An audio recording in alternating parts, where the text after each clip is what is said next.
اب یہاں ایک خوبصورت بات آپ سے عرض کروں، بہت پیاری بات ہے. لوگ کہتے ہیں مسلمانوں کا خدا خونخوار ہے، وہ تو معاذ اللہ لڑائی کا حکم دیتا ہے اور جھگڑے کا حکم دیتا ہے، وہ یہ ہے معاذ اللہ. دیکھو اللہ نے اپنی کتاب میں اپنے ذاتی نام کے بعد جو اپنا پہلا صفاتی نام بیان فرمایا وہ قہار نہیں کہا، حالانکہ وہ قہار بھی ہے. جبار نہیں کہا کیونکہ وہ جبار بھی ہے. کیا کہا؟ رحمان، نہایت رحم والا، نہایت مہربانی کرنے والا. پتہ چلا بندوں سے اللہ کا تعلق خوف، ہراس، نفرت اس کا نہیں ہونا چاہیے. اللہ رب العزت سے بندوں کا تعلق محبت کی بنیاد پر ہونا چاہیے، پیار کی بنیاد. اب آپ کہیں گے تو آپ تو خوف کی بات کرتے ہیں. ایک خوف نفرت کی وجہ سے ہوتا ہے، جیسے ہم دشمن سے نفرت کرتے ہیں تو اس سے ڈرتے بھی ہے حملہ نہ کر دیں، سانپ سے ڈرتے بھی ہے، نفرت بھی کرتے ہیں کاٹ نہ لے. لیکن ایک خوف محبت کی وجہ سے ہوتا ہے، پیار کی وجہ سے. باپ سے بھی ڈرتے ہیں، استاد سے بھی ڈرتے ہیں، پیر سے بھی. یہ نفرت والی محبت نہیں ہے، یہ نفرت والا خوف نہیں ہے، بلکہ یہ پیار والا خوف ہے، محبت. تو اللہ سے رشتہ محبت کا ہونا چاہیے. تو وہ نہایت مہربان ہے، کرم کی انتہا ہے. اگر اسی پہ گفتگو کروں تو میں سمجھتا ہوں کہ ہمارے پون گھنٹہ ناکافی ہو. اسی ایک بات پر وہ کتنا مہربان ہے، اس کی مہربانیوں کی انتہا تو دیکھو. ماں سے بھی زیادہ، ماں اتنی مہربان نہیں جتنا وہ ہے. اگر کبھی ماں باپ کی نافرمانی کرو، ماں باپ کہتے ہیں نکل میرے گھر سے، لیکن اس کی اتنی نافرمانیاں کی جاتی ہے، کبھی نہیں کہتا نکل میری زمین سے.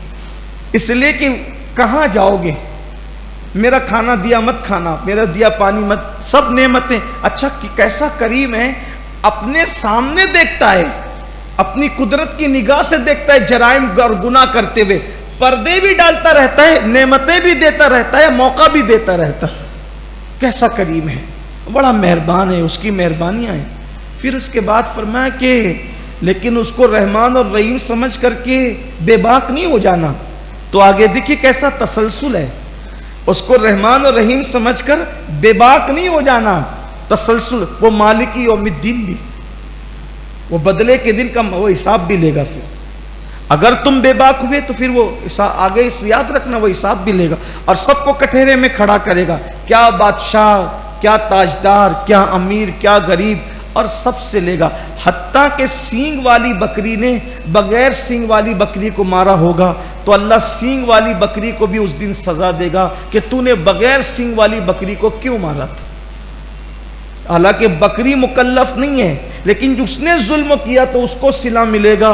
تو انسانوں کا حال کیا ہوگا، یہ انسانوں کو سوچنا چاہیے. پھر اس کے بعد کہا جاتا ہے کہ عبادت تو صرف اللہ ہی کی، اللہ کے سوا کسی کی عبادت نہیں. ایک ہی ذات ہے عبادت کے لائق، وہ ہے رب محمد. رب محمد کے سوا کوئی عبادت کے لائق نہیں، کوئی خدا عبادت کے لائق نہیں، ایک ہی خدا. تو بندوں سے کہلوایا جا رہا ہے. یہاں بھی کتنی خوبصورت بات ہے. کہا جاتا ہے ایاک نعبد، ہم تیری ہی عبادت کر رہا ہے اکیلے. اور کیا کہتا ہے، ہم تیری عبادت. تو یہ ہم کون ہے؟ تو یہاں پر صوفیہ بہت خوبصورت نقطہ بیان کرتے ہیں.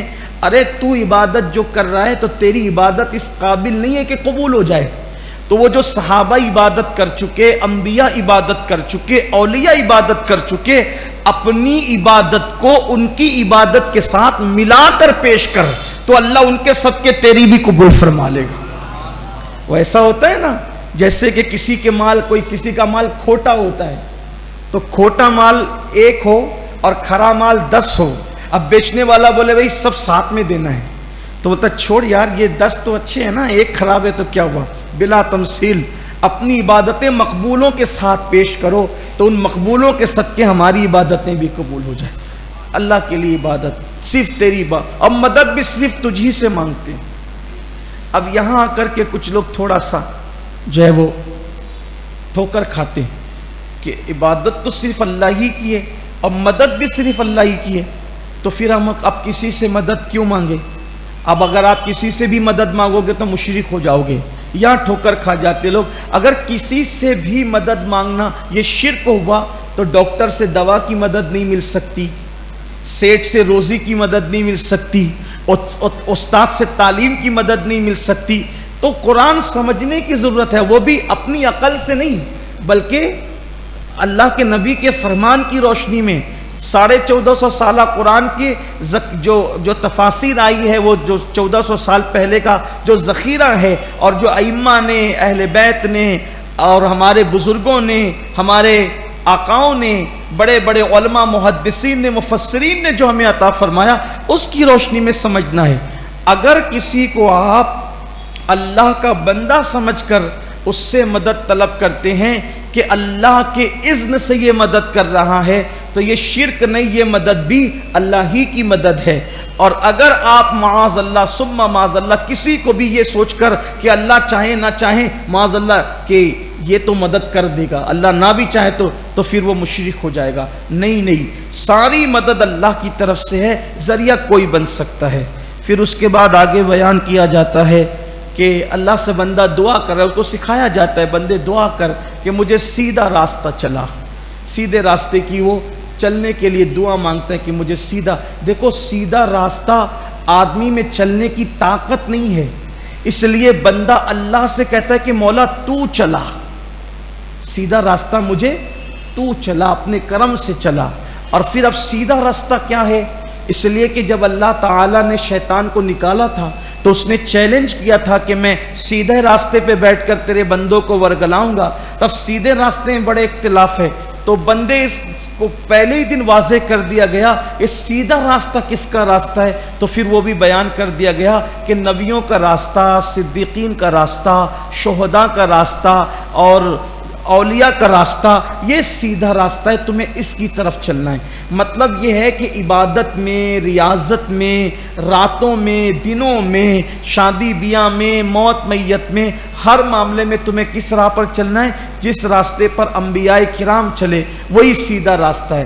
پھر اس کے بعد سیدھے راستے کے بعد ٹیڑھے راستے کی بھی نشاندہی کر دی گئی اور کہا گیا کہ مولا ان کا راستہ نہ چلا جس پر تو نے غضب کیا یا جو بہک گئے، یعنی ہمیں ولیوں کا راستہ چلا، ہمیں صدیقین کا راستہ چلا، ہمیں شہیدوں کا راستہ چلا، ہمیں نبیوں کا راستہ چلا، مگر ہمیں یہودیوں کا اور عیسائیوں کا راستہ نہ چلا۔ نہ ہم یہودیوں کے راستے پہ جانا چاہتے ہیں کہ یہودیوں نے کتابیں بدل دی، یہودیوں نے نبیوں کی توہین کی، یہودیوں نے نبیوں کو قتل کیا، یہودیوں نے نبیوں کی بے ادبی کی، ظلم کیا، زیادتی کی، اور عیسائیوں نے حضرت عیسیٰ علیہ السلام کو محبت میں خدا کا بیٹا کہہ دیا، ان کی ماں کو معاذ اللہ خدا کی بیوی کہہ دیا۔ تو نہ ہم ان کے راستے چلا ہمیں، نہ ان کے راستے چلا۔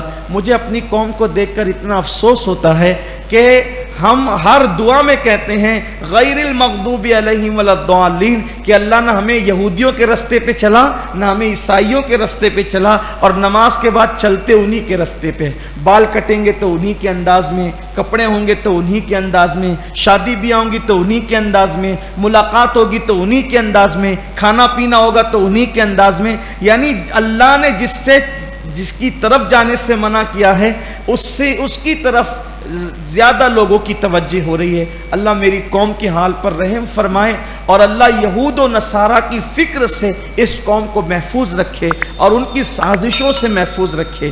ہمیں بار بار اس کا خیال اپنے بچوں کو دلانا چاہیے کہ یہود و نصارہ کے راستے پر مت چلو، انبیاء کے راستے پہ چلو، صدیقین کے راستے پہ چلو، شہداء کے راستے پہ چلو، صالحین کے راستے پہ۔ اور جب سورہ فاتحہ پڑھ لی جائے تو آمین کہنا یہ سنت ہے، اور اس کی بڑی برکتیں، جس کی آمین فرشتوں کی آمین سے مل جائے اللہ اس کے گناہوں کی مغفرت فرما دیتا ہے۔